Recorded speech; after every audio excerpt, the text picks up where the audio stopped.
यहाँ से sickle cell anaemia के जन जागरूकता दिवस के अवसर पर बड़वानी कार्यक्रम में जाने वाला था, लेकिन मौसम खराबी के कारण से मेरा कार्यक्रम यहीं इंदौर से वर्चुअल रूप से मैं शामिल हुआ। माननीय महामहिम श्रीमान मंगू भाई पटेल साहब उस कार्यक्रम में शामिल हुए। मौसम के कारण से ही हमने ये कार्यक्रम को यहीं से अटेंड करके मैं दूसरे कार्यक्रम के लिए यहाँ से बड़वा भी बाय रोड निकलना पड़ेगा, वहाँ भी मुझे हेलीकॉप्टर से जाना था, लेकिन अधिकारियों ने और मौसम के कारण से इस कार्यक्रम को बदलने का सबने निर्णय किया है। जब मैं यहाँ विश्व सिकल सेल दिवस के अवसर पर संबोधित कर रहा हूँ तो हमने सबने माननीय प्रधानमंत्री के नेतृत्व में शहडोल के माध्यम से विश्व स्तर पर इसकी जन जागरूकता सभी राज्यों के साथ, यहाँ के अलावा ये गुजरात, उड़ीसा, आंध्र और अन्य राज्यों में बीमारी है, जिसके कारण से दो बीमार लोगों के अगर विवाह हो जाए तो भविष्य की पीढ़ी भी उसमें ये बीमारी अपने आप आनुवांशिक रूप से पहुंचती है। तो बीमारों को अच्छा करना, उनके हेल्थ कार्ड बनाना, भविष्य में इनके विवाह संबंधों में भी इस बात की सावधानी रखना, ऐसे कई कार्यक्रमों के साथ योग्य प्रकार से दवाई देते हुए सभी प्रकार के स्वास्थ्य की ऐसी बीमारियों से जागरूकता का हमने संकल्प किया है। और आज के इस अवसर पर निमाड़ के अंदर जब हम बात करें तो ये बड़वानी वो जगह है जहाँ पर 2800 से ज़्यादा मरीजों की जांच करके उनको इस बीमारी के लक्षण से पहचान की गई। अर्थात किसी और ज़िले की तुलना में बड़वानी ये सबसे ज़्यादा चुनौती का हमारा ज़िला है, लेकिन कहीं एक भी हो हम लगातार उसके खिलाफ संघर्ष के साथ आगे बढ़ रहे हैं। मैं आज जब आपसे बात कर रहा हूं तो ऐसे कई प्रकार के विकास के कामों को लेकर हमारी सरकार काम कर रही है।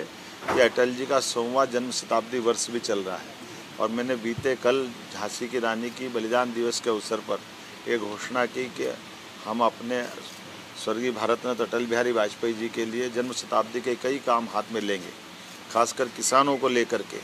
जैसे माननीय प्रधानमंत्री तत्कालीन अटल जी ने प्रधानमंत्री सड़क के माध्यम से गाँव के किसानों को पक्की सड़क देते हुए एक बहुत बड़ा क्रांतिकारी निर्णय लिया था।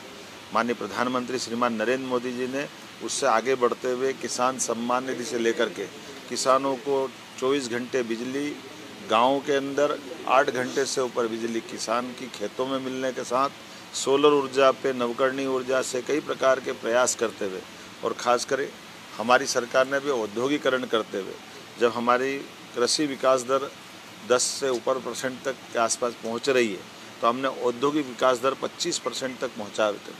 खास करके फूड इंडस्ट्रियों पे हम ध्यान दे रहे हैं ताकि किसानों की फसलों के लिए बेहतर प्रकार से दाम मिले। और ख़ास करके ये सीजनल जो सब्जियां होती है या टमाटर या ऐसी फसलें क्या होती है जिसके कारण से फूड प्रोसेसिंग अगर रहेगी तो किसानों को इसका लाभ मिलेगा। जैसा कि आपको जानकारी है, हमने तीसरी फसल मूंग और उड़द को भी MSP पे खरीदने का निर्णय किया है और उसका लाभ हमारे अपने सभी किसान भाइयों को मिल रहा है। हमने अपने गेहूं को भी पूरे देश के अंदर सबसे बड़ी MSP पे राशि देते हुए, MSP के अलावा बोनस देते हुए भी 2600 रुपये कुंटल, 175 रुपये जिसमें बोनस है, ये हमने ही लिया है। उल्लेखनीय है कि 55 साल तक कांग्रेस की सरकार रही है, लेकिन कांग्रेस की सरकार में 94 रुपये कुंटल गेहूँ था 1956 में, और जब दिग्विजय सिंह जी की सरकार गई उस समय तक केवल ये 550 रुपये कुंटल मिलता था। तो 55 साल में केवल 500 रुपये कुंटल उनके समय दाम बढ़े, और हमारी सरकार लगभग 20 साल हुए। साध्वी उमा भारती, बाबूलाल जी गौर, माननीय शिवराज सिंह जी चौहान और हमारी सरकार ने तो पिछली बार 2425 में ख़रीदा था, आज की स्थिति में हम 2600 में ख़रीद रहे हैं। और उसके पहले से लगातार अब 2000 रुपये कुंटल लगभग भाव हमारे टाइम पे बढ़ा है। सिंचाई का रकबा भी सबसे ज़्यादा हमारे ही बढ़ा है। बहनों के लिए भी लाडली लक्ष्मी योजना से लेकर लाडली बहना योजना, लाडली ज़िंदगी में खास करके महिला और पुरुष के बीच जन्म दर का जो अंतर था उसको मिटाने का भी प्रयास काफ़ी हद तक हमारी सरकार ने किया है। कांग्रेस के लोग कहते हैं कि लाडली लक्ष्मी की राशि बढ़ाओ नहीं तो चोरी होगी। अरे पाप लगेगा, तुम तो डाके डालते थे, तुमने तो कभी 2 कौड़ी के कभी चिंता की नहीं। तुम्हारे टाइम तो बहनों को भट्टियों में टुकड़े करके सरला मिश्रा कांड भूल गए कांग्रेसी, जिनके टाइम पे बहनों के साथ ये व्यवहार हुआ था। कांग्रेस के अध्यक्ष को शर्म आना चाहिए, जिस भाषा से उनने बात की मैं आपके माध्यम से वो जवाब देना चाहता हूँ कि राजनीति करना है, मर्यादा में करना चाहिए। भावना में बात भी करो तो, लेकिन शब्दों का चयन कौन सा होना चाहिए। हमने घोषणा की कि हमारे संकल्प पत्र का है, तो संकल्प पत्र की घोषणा है 3000 की, और हमने कहा हाँ डंके की चोट हम 3000 करेंगे। जब हमने सरकार बनाई तब उसके पहले से 1000 देते आए थे, आज 1250 दे रहे हैं। इसी साल से अभी हम 250 रुपये रक्षाबंधन पे देंगे और दिवाली से हम 1500 रुपये चालू कर देंगे। अगले साल 25 में ख़त्म होने के बाद 2600 में फिर बढ़ाएंगे, 2700 में फिर बढ़ाएंगे, 28 में चुनाव आएगा, 28 तक हम हर हालत में 3000 करेंगे।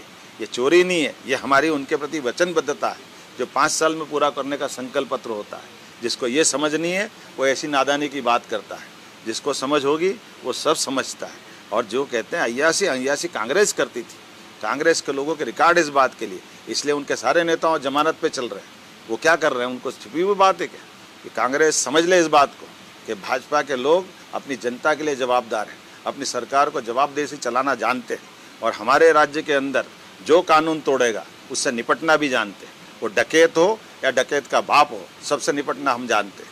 हमने कहा है हमारे प्रशासन के साथ कि आप ढूंढिए और नहीं जहाँ मिलते हैं वहाँ पकड़िए, और नहीं आता हाथ में तो जो मर्जी आए करिए, लेकिन हर हालत में कानून के शासन को मानने के लिए हम सब प्रतिबद्ध हैं। मैं मान के चलता हूँ कि निश्चित रूप से इसका ध्यान सब रखेंगे। बहुत बहुत धन्यवाद।